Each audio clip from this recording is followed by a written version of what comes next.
কালো জাদু যে কতটা ভয়ঙ্কর হতে পারে তা আমার মামি আমার উপর কালো জাদু না করলে বুঝতেই পারতাম না।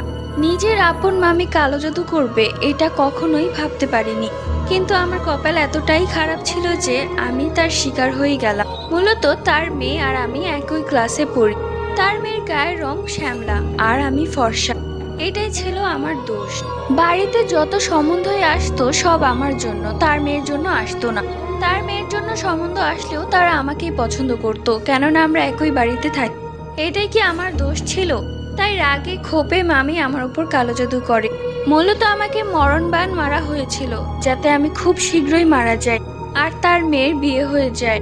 দিন দিন আমার এমন অবস্থা হয়েছিল যেন আমার বেঁচে থাকার কোনো ইচ্ছেই ছিল না। বারবার ইচ্ছে করতো মরে যাই, আর ভালো লাগে না এই জীবনটা। অনেক ডাক্তার দেখানো হয়, কোনো রোগ ধরা পড়ে না। অবশেষে কবিরাজ বলে যে আমার উপর কালো জাদু করেছে।